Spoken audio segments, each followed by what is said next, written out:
volvemos a Laica a las 10 y tenemos encuesta, tenemos consulta en el día de hoy. ¿Tuviste educación sexual integral en tu escuela, en tu casa, donde aprendiste la mayoría de las cosas que sabés o no sabés? Al 2615-45-9029 le respondes en nuestras redes sociales y este es el momento para resolver dudas. Exactamente, y espero que esa enseñanza no haya venido de la televisión, que es muy mala. Sí, así que esperemos que esa no sea una respuesta. Como decíamos en el principio, ayer fue el Día Mundial contra el Embarazo Adolescente y los embarazos no deseados. Entonces necesitamos y queríamos tratar esta temática de educación sexual y por eso estamos con Débora Robledo. Ella trabaja en la Dirección de Género y Diversidad del Ministerio de Salud y Desarrollo Social y también es capacitadora del Programa Nacional de Educación Sexual Integral. ¿Cómo estás, Débora? Bien, muy bien. Bienvenida. Gracias por la invitación. Bueno, gracias por estar en Laica a las 10 e instruirnos un poco acerca de lo que es la educación sexual integral, la ley, que en realidad estamos,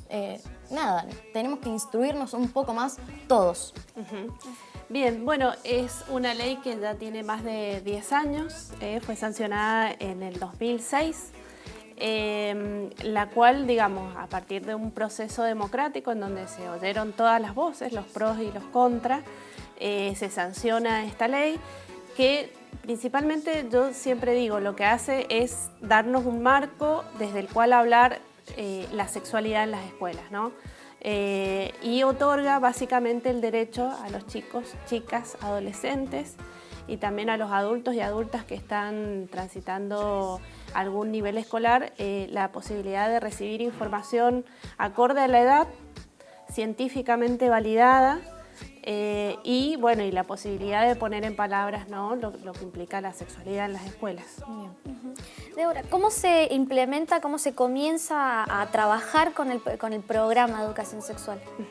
Bueno, en el mismo momento que se sanciona la ley, se crea el Programa Nacional de Educación Sexual Integral.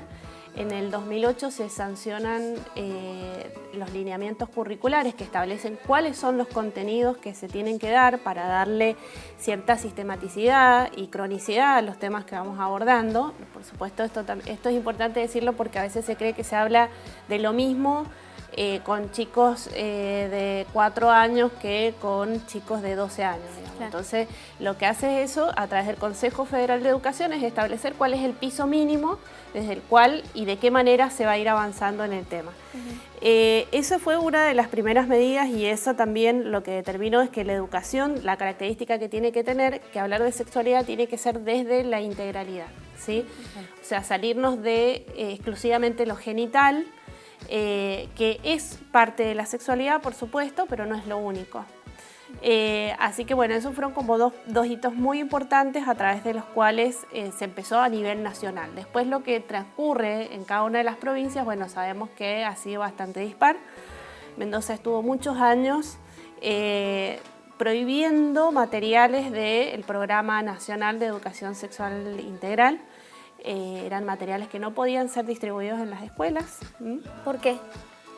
Hubo en ese momento muchas resistencias desde distintos lugares, básicamente relacionados a la religión.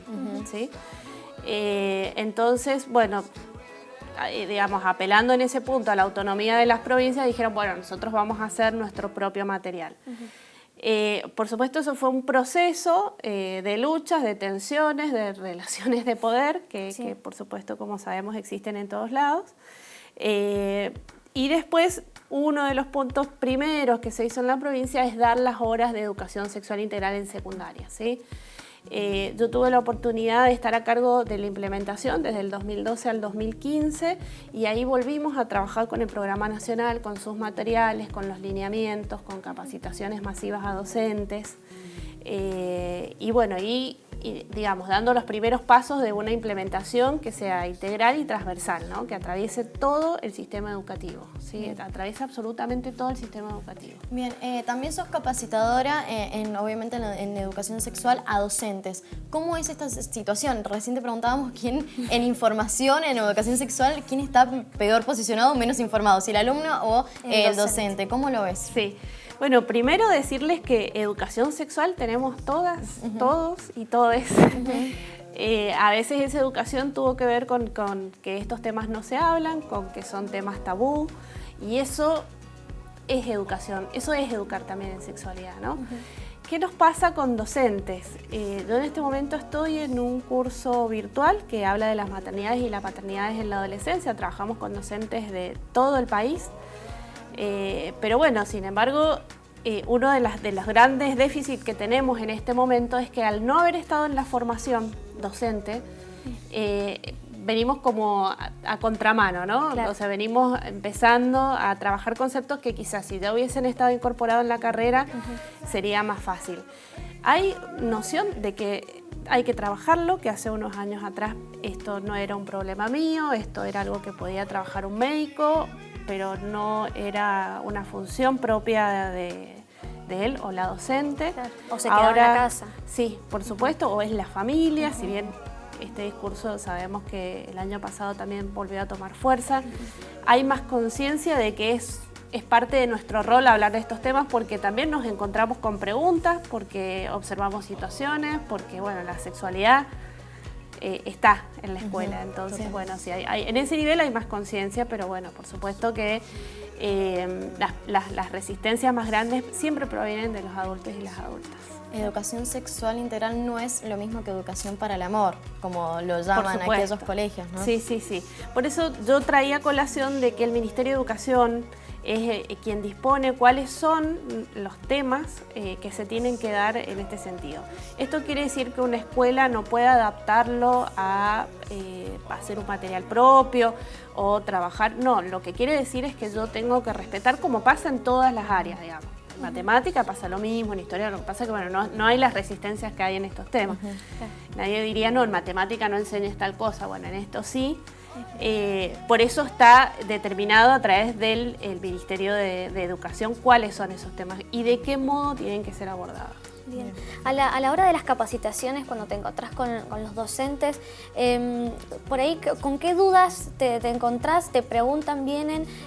O a la hora de tener que abordar los temas te dicen, no sé cómo abordar tal tema, me vienen y me pregunta mi alumno esto y yo no sé cómo contestarle. ¿Te pasa esto? Porque por ahí hay educación sexual, tienen educación sexual, pero desde el tabú o desde el miedo. Sí.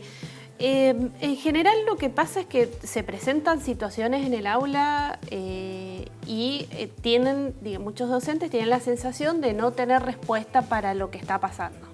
No sé, el compañerito que tocó a una compañerita, no sé, un dibujo en la pizarra, una pregunta en relación a la menstruación. Inclusive, bueno, recuerdo una anécdota de que había aparecido en un grado una toallita femenina. Bueno, eso era cómo lo abordamos, digamos. O sea, que estaba como la intención de hacerlo, de que era importante hablarlo, de que esto no podíamos mirar para otro lado, pero como pocas herramientas. Y por otro lado siempre está el fantasma de la familia, ¿no? Y si digo esto, y si nombro las partes del cuerpo, y si digo vulva, pene, ¿qué va a pasar cuando vayan a las casas? Claro. Entonces, bueno, ahí empezamos a trabajar un poco siempre. Lo más importante para trabajar en sexualidad es trabajar lo propio, ¿no? ¿Qué es eso? ¿A qué le tengo realmente miedo? Quizás en muchos de esos miedos se está jugando cuestiones personales, entonces siempre damos mucho lugar a lo propio, a lo personal. Y después, bueno, en muchos casos vivimos atravesados por una sociedad que en muchos casos a niños y niñas se encuentran hipersexualizados, digamos, desde cuestiones culturales como la música. Bueno, y entonces también muchas veces el llamado a educación sexual es a través del escándalo, ¿no? Porque esto es, como les diría, como una cuestión más moral. ¿Y qué hacemos? Porque las chicas hacen perreo en el patio de la escuela. Entonces a veces también por ahí desde ese lugar viene la demanda, con lo cual nosotros respondemos que, digamos, acá lo que hay que hacer no es prohibir el perreo, lo que hay que hacer es dar herramientas críticas en relación al cuerpo de la mujer, a los lugares que ocupan en determinadas expresiones culturales. Claro. Bueno, lejos de eso está la prohibición en este sentido, sino dar más herramientas. Claro, tal vez ser un poco más transversal a la hora de realizar y de dar educación sexual integral. Claro, por supuesto, y siempre contextualizando insisto mucho con esto porque siempre hay mucha confusión con las edades. ¿Sí? Sí. Ahí es donde también hay que prestar atención. No es lo mismo una pregunta en relación a las relaciones sexuales que te puede hacer una chica de 6 años que una chica de 12, digamos. Ahí hay que prestar atención a qué me está preguntando, qué me está queriendo decir, de dónde viene esta pregunta, dónde lo escuchó, qué se imagina, más que la respuesta en sí mismo. Yo te quería preguntar en forma personal también, ¿cómo crees que está la educación sexual integral en los jóvenes actualmente? Yo la verdad es que, bueno, nosotros vivimos un momento histórico maravilloso que fue a partir del año pasado, que fue el movimiento feminista. Lo veo mucho en muchas docentes, quizás, si se quiere, más aliadas en este sentido, y a las chicas también. Las veo como mucho más atravesadas por otros discursos que tienen que ver con el propio cuerpo, con decisiones autónomas, con salir por ahí del estereotipo.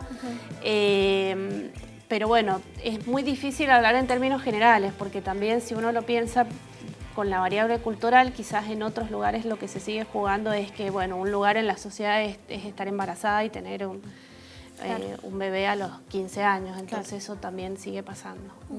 Débora, te invitamos a que te quedes con nosotras. En el próximo bloque vamos a seguir hablando de esto porque tenemos un montón de preguntas. Tenemos muchas cosas, también vamos a empezar a desmitificar otras afirmaciones o falsedades, vamos a ver, que convivimos con todas esas informaciones y te vamos a aprovechar demasiado. Por supuesto.